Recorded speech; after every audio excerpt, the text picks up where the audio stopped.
Bonjour. 1er mai 2018, on a écouté le discours du président de la République. Rien n'a changé par rapport au discours de la fête de l'indépendance. Par rapport au format du discours de fin d'année, c'est toujours la même chose, c'est toujours ce qu'on écoute. Mais il y a quelques points à retenir quand même sur lesquels j'aimerais bien que nous réfléchissions et que nous regardions les alternatives que je vais proposer. Un, il dit que le pays marche bien.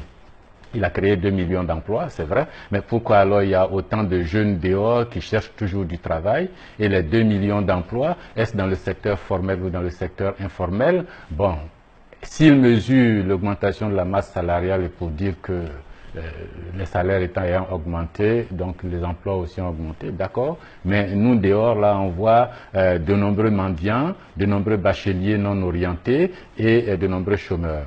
Deuxième élément, il dit « je tiens toutes mes promesses ». Ça, c'est vrai.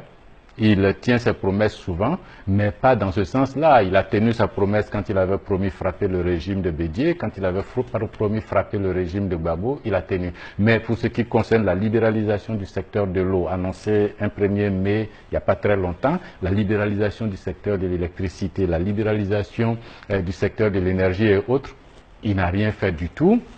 Et sur ce plan-là, il ne tient pas ses promesses. Mais enfin, lui, il ne va pas venir nous dire qu'il ne tient pas ses promesses, il fait son travail.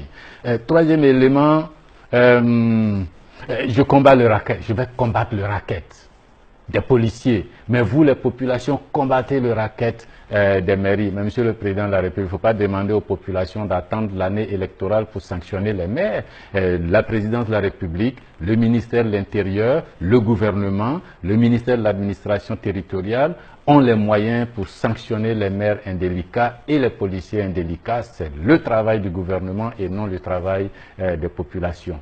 De la même façon que vous dites aux populations, les maires indélicats en 2018, là, pour le municipal, chassez-les. Et je dis aux populations, le président de la République qui n'est pas capable de tenir son gouvernement et son État, en 2020, il faut le sanctionner, c'est tout. Et puis combattre le racket, Monsieur le Président, il ne s'agit pas du racket des 200 francs, 500 francs des policiers. Ce qui nous concerne, c'est le gros racket, la surfacturation des marchés publics, le détournement des fonds à coût de milliards de francs sans sanction. Ça, c'est le plus important. Ça compte énormément. Autre élément important, j'ai augmenté le SMIC pour les travailleurs du secteur industriel et commercial, mais je n'augmenterai pas le SMAG pour les travailleurs du secteur agricole. Là, je trouve que c'est injuste.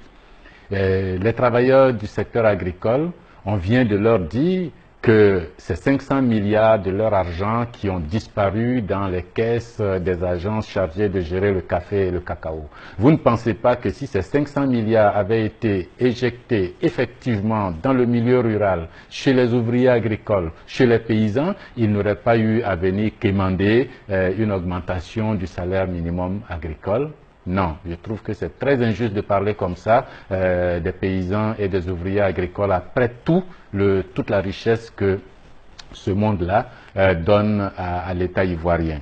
Dernier élément, vous dites, oh, il n'y a pas de prisonniers politiques en Côte d'Ivoire. Oh, Monsieur le Président de la République, il n'y a pas de prisonniers politiques en Côte d'Ivoire. Vous citez quoi, vous? Ils ont braqué des commissariats, ils ont tué des gendarmes, ils ont tué des agents de l'ONUCI. Mais Monsieur le Président de la République, Simone Gbagbo, Lida Kwasi Moïse, Asso Adou ont tué combien d'agents de l'ONUCI, braqué combien de commissariats et tué combien de gendarmes? Mais laissons tomber ça même. Il y a des gendarmes et des policiers qui sont emprisonnés depuis plusieurs mois sans explication. Dosso Lama, Fofana Lama, Dosso Sinali, Fofana Vassendou, Diaratuva Broulaye, qui sont militaires, policiers, gendarmes. Ils ont fait quoi exactement pour être là-bas tranquillement? Et puis même en laissant tomber tout ça, votre propre collaborateur Soul to Soul, il n'est pas prisonnier politique. Il a fait quoi? Des armes qu'il a gardées pour vous, et puis comme on les découvre, vous le mettez en prison et vous voulez qu'on accepte qu'il ne soit pas prisonnier politique. Mais non, c'est un prisonnier politique. Et puis, dernier élément, cette bonne ménagère de Mélanie Dago, elle est là, attentée à la sûreté de l'État comment? Mélanie Dago là, a tué combien de gendarmes? Elle a braqué combien de commissariats de police? Elle a tué combien d'agents de l'ONUCI, Monsieur le Président de la République? Il y a des prisonniers politiques en Côte d'Ivoire, que vous le vouliez ou pas. Voilà. Quand j'ai fini de dire tout ça, là, je vous dis que si en 2020, vous faites exactement ce que je vous demande de faire, là, barrer la route à Ouattara, l'éjecter du pouvoir, on va libéraliser le secteur de l'eau, de l'électricité, du téléphone, de l'audiovisuel, du carburant, pour que nos entreprises aient toutes ces choses meilleur marché.